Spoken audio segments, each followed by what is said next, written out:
Bonjour, on le savait en fait dès le 1er janvier que cette année 2025 serait celle de grands bouleversements et d'incertitudes majeures sur tous les continents et qu'il faudrait en Afrique rester concentré sur nos défis les plus cruciaux tout en gardant un œil vigilant sur le reste du monde, sur les décisions des grandes, des moyennes et des petites puissances en particulier. Le discours d'investiture du président Donald Trump a ressemblé à sa campagne. Pas de retenue, pas de réserve, pas de délicatesse, pas de langage diplomatique, aucun souci avec les amalgames et les raccourcis, y compris les plus choquants. Aucun signe d'une disposition à écouter des points de vue différents du sien, a donné l'impression de souhaiter une réduction de la division et de la polarisation de la société américaine. Et bien sûr, une focalisation sur les boucs émissaires favoris dans les pays qui vont mal, les étrangers assimilés, avec une confusion volontairement entretenue entre les migrants illégaux et les criminels qui agressent les bons citoyens authentiquement américains.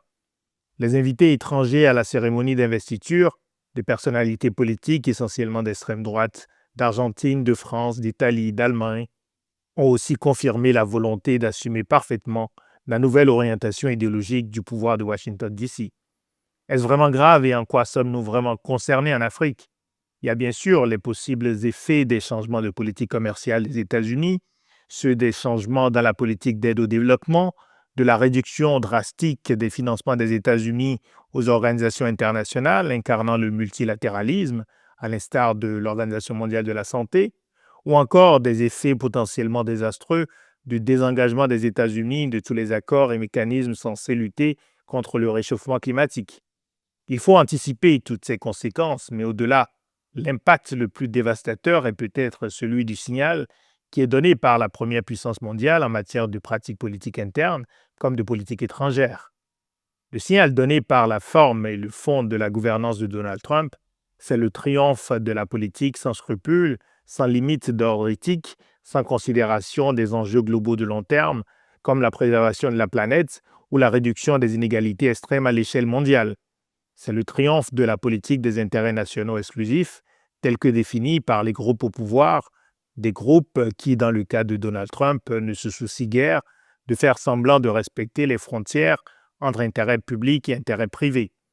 Elon Musk et les autres riches et puissants patrons des énormes multinationales de la tech qui entourent le nouveau président annoncent une ère de dérégulation maximale aux États-Unis, mais aussi des pressions dans le même sens partout ailleurs pour faire à peu près ce qu'ils veulent. Une personnalité comme Joseph Stiglitz, prix Nobel d'économie, parle de libertariens qui veulent maximiser leurs profits, payer le moins d'impôts possible, polluer l'écosystème de l'information, torpiller la démocratie. Il n'hésite pas à parler d'une oligarchie dangereuse pour les États-Unis et pour le monde. En Afrique de l'Ouest comme aux États-Unis, l'état politique du moment n'est pas le fruit du hasard ni de développements récents inexplicables. Il est l'épilogue provisoire de tendances de longue durée et d'une accélération au cours des dernières années.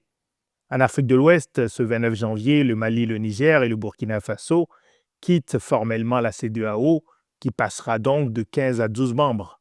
C'est un séisme politique régional. Épilogue avant tout de ce qui n'a pas été fait dans chacun des pays membres, à commencer par les plus importants, à l'instar du Nigeria, ce qui n'a pas été fait pendant plusieurs décennies. Résultat de la faiblesse des systèmes d'éducation et de formation qui ont façonné les esprits, les valeurs et les aptitudes des civils comme des militaires. Résultat aussi de l'abandon des sociétés ouest-africaines à elles-mêmes, en particulier dans les zones rurales.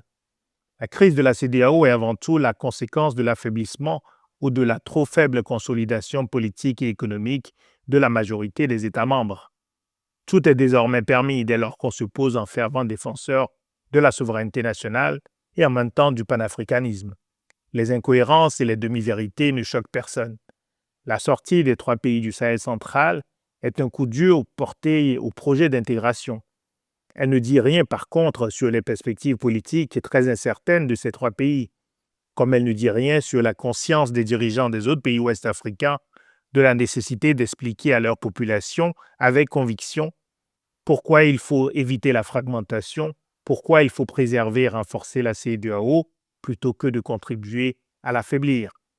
Je n'ai toujours pas entendu un seul chef d'État de la région prendre l'initiative d'un discours fort sur les vertus de l'intégration, de la construction qui ne peut être que progressive d'un bloc politique, économique, culturel et technologique ouest-africain.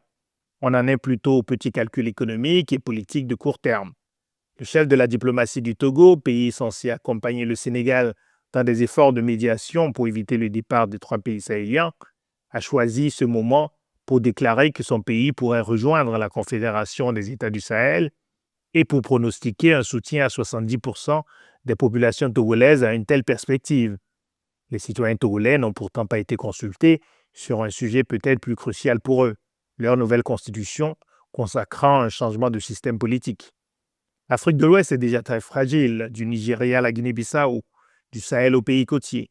Elle le sera encore davantage avec des nationalismes exacerbés, des relations tendues entre des pays voisins, des violations graves des droits humains, des réseaux sociaux transformés en relais puissants d'une communication agressive et mensongère, servant des intérêts d'acteurs nationaux étrangers qui ne soucient guère de la stabilité, de la paix et de la sécurité des populations de la région. Si les organisations de la société civile et les citoyens de manière générale ne se mobilisent pas davantage, partout ou presque, ce sont les acteurs et les groupes les moins scrupuleux dans la poursuite de leurs intérêts privés qui finiront par prendre le pouvoir et qui auront toutes les chances de s'imposer durablement. Ce lundi 27 janvier, retrouvez mon collègue Mariam Cissé, Babacar Dia et moi-même pour un nouveau rendez-vous virtuel de Wati, qu'on appelle Wati et vous. Nous parlerons justement de l'avenir de la CEDEAO après le départ du Burkina Faso, du Mali et du Niger.